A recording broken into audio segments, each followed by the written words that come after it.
My first memory at about 3.5 years old is my mother brought him home from the hospital. Mom had been sick. Even though he was a strapping baby boy, he was actually born almost 2 months premature, and he almost killed her. And I remember very vividly, she said, "Michael, here's your new baby brother." And the first words I ever said were, "Send it back." When we were very young, we all slept in the same room, and he would call out for my mom, but in a voice not loud enough to really do anything but keep us awake. So he'd go, "Mom, Mom," we'd say, "Go up and get her." And I remember Pat accidentally lighting you on fire with matches, but the good news is that you had peed all over the place, so they didn't catch. But so he, was the baby. Not sure if you remember almost shooting Pat's eye out with the Johnny Reb cannon, and then us collectively saying, "Oh, a better set of targets would be all the brand new, beautiful Christmas tree ornaments that Mom had just put up on Christmas Eve," and we proceeded to blow 7 of them to smithereens before Dad started screaming at us. Sports, growing up was something we all did. Just, our house in Levittown was the mecca. Everybody would play, we'd get 8, 10 kids. And we played basketball, football, soccer, kill the man with a ball. We had a basketball court with lights and a painted foul line. My dad was an engineer, so when he did something, it got done. And then one ill-fated spring, we even tried golf.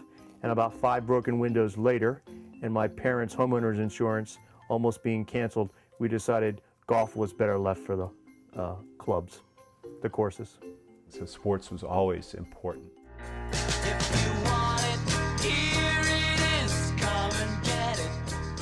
We all ate when Dad got home, and I remember we ate later than the neighborhood kids.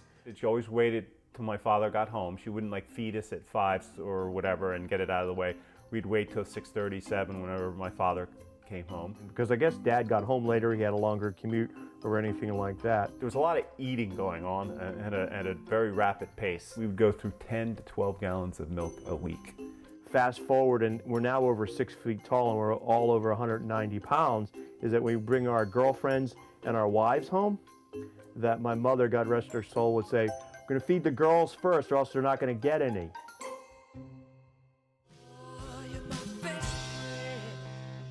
Who are these 3 Neanderthals? So over the next 5 years, 8th grade all through high school, I'd say we spent almost every moment together that you could outside of school, aside from sleeping. I know one of the earlier memories was going to a high school dance and being out on the field, which in Glastonbury had very definite connotations, going out on the field, which I won't really go into here. One of the memories that I know is being in his spare bedroom up in Nipsick Road on Saturday nights and eating black raspberry ice cream and watching Mary Tyler Moore and Bob Newhart. Practically every Saturday night it seemed we got together and did that. Staying up all night, summer of 8th grade, and mostly fueled by lots of Coca-Cola, not the other kind, and just staying up and talking and playing Rock'em Sock'em Robots. There was definitely a sense of a camaraderie built out of those moments that has always stuck with me. His mother was very much a mother to all of the guys that hung out with him. I have very vivid memories of going over to his house after school, and she would be there, and she was just someone really easy to talk to. And I think so many times I thought, oh my God, why couldn't my parents be, like her or like some of my other friends' parents? They were just very cool, very liberal, and my parents were not. And so it was, his father is he was an engineer, and that kind of so many of our friends' fathers were engineers at Pratt, and there was just there's a certain engineer mindset that you just saw over and over again in these fathers, the very precise way of doing things and an analytical mind, and topped off with the most incredible booming voice. At the high school sporting event, he'd let out with these deep yells that were unmistakable. So to me, that was always a little intimidating. I don't think I ever felt quite as close with him because she was just such a sweetheart. The other thing we spent most of our time doing was playing music, listening to music, going to concerts. We had memorable concerts, seeing the Kinks and Frank Zappa, driving all over southern New England. Making music together, trying to learn I Ain't Got You, playing a beat up old $60 Sears bass.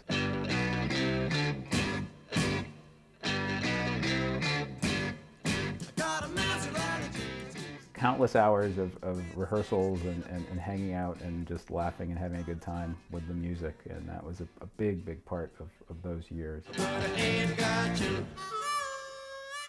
My dad as a parent growing up was very fair, always very supportive, and he always took care of me. He always was there. He had so much work to do, and he would commute, back and forth from New York City, but he was always there at the end of the day. He was always there for all of my important stuff when I was a kid, and that was, something about him as a dad that stuck out the most to me.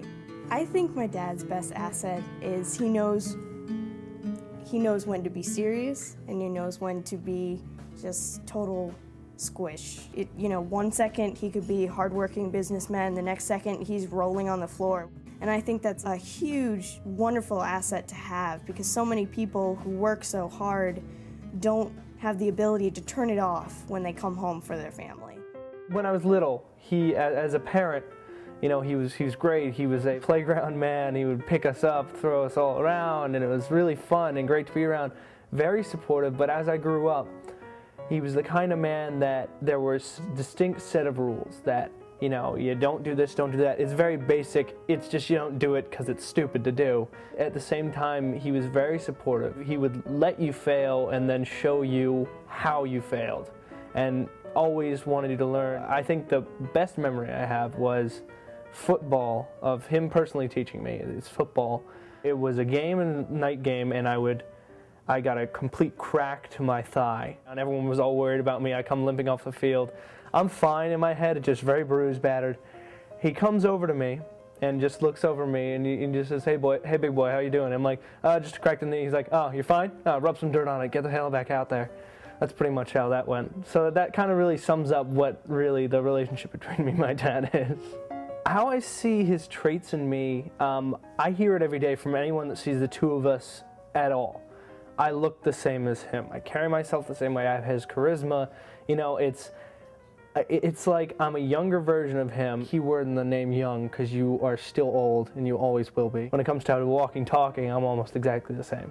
Words can't express how much I appreciate that we are his Achilles heel. His only downfall is that he really loves his kids.